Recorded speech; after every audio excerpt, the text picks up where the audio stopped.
Good morning. Sorry to keep you waiting. I've just spoken for some time with President Zelensky of Ukraine.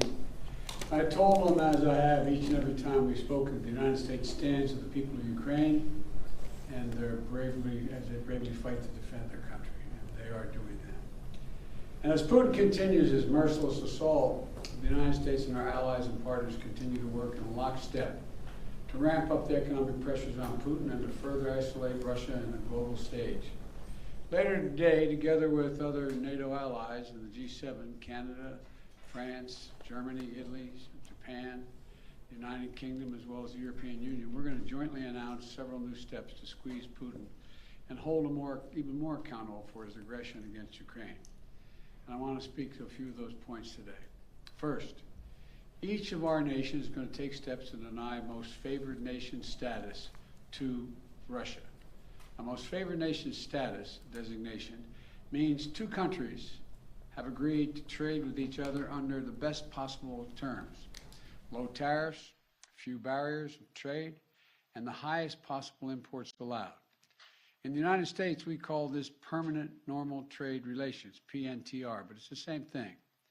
Revoking PNTR for Russia is going to make it harder for Russia to do business with the United States, and doing it in unison with other nations that make up half of the global economy will be another crushing blow to the Russian economy. It's already suffering very badly from our sanctions.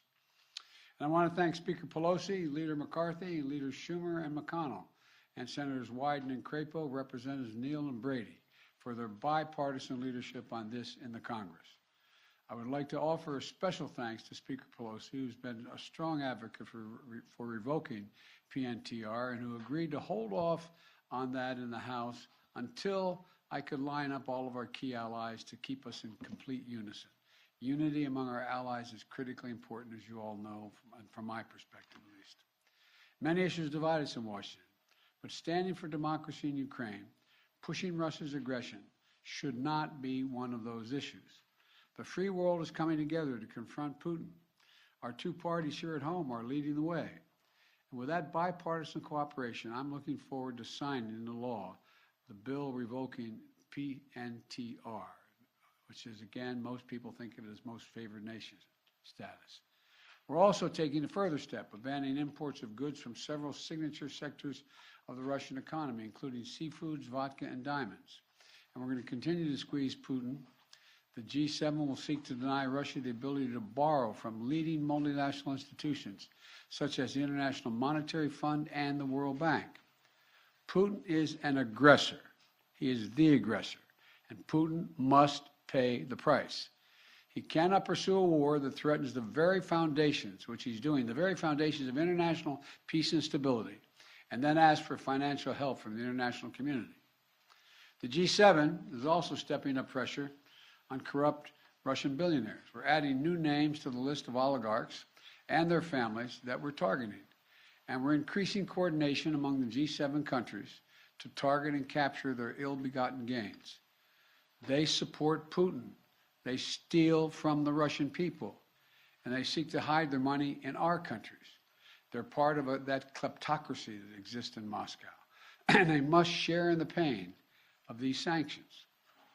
And while we're going after these, their super yachts and their vacation homes and worth hundreds of millions of dollars, we're also going to make it harder for them to buy high-end products manufactured in our country. We're banning the export of luxury goods to Russia. They're also the latest steps we're taking, but they're not the last steps we're going to take. And as I said, at the beginning of all these steps, we're going to hit Putin harder because the United States and our closest allies and partners are acting in unison. The totality of our sanctions and export controls is crushing the Russian economy. The ruble has lost more than half its value. They tell me it takes about 200 rubles to equal $1 these days. Moscow Stock Exchange has been closed for 2 weeks because they know the moment it opens, it will probably collapse. Credit rating agencies has downgraded Russia's government to junk status, its economy to junk status. The list of businesses, international corporations leaving Russia is growing by the day.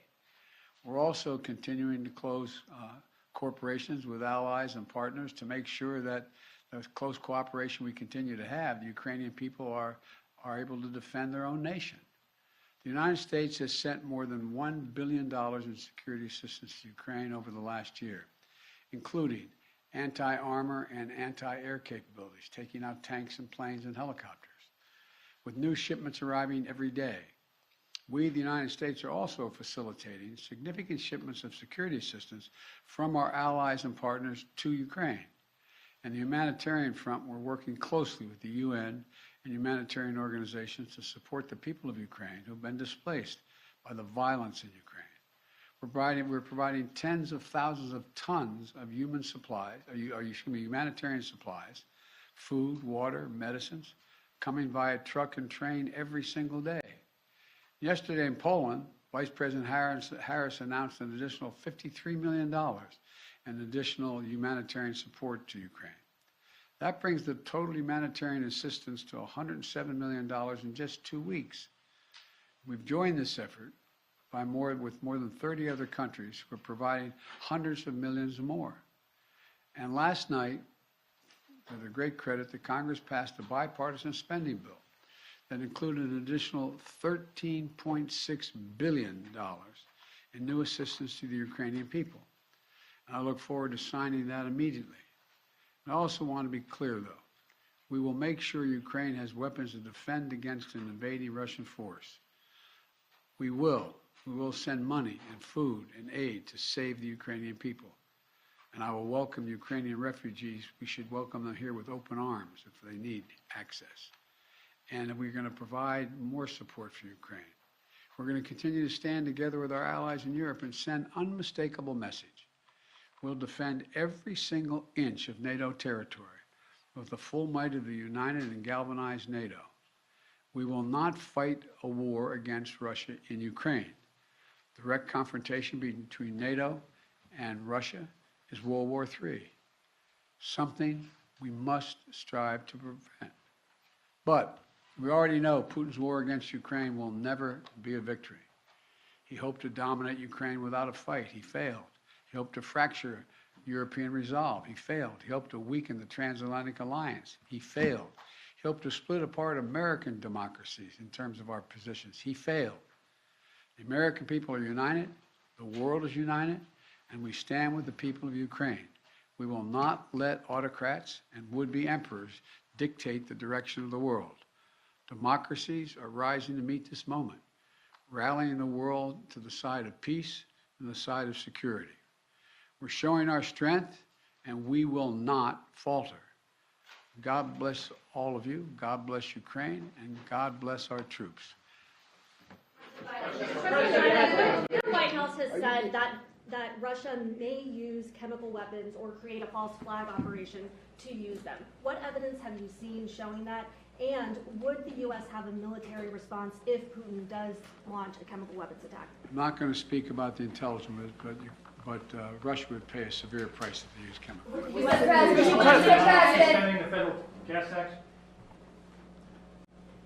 will this make Putin stop his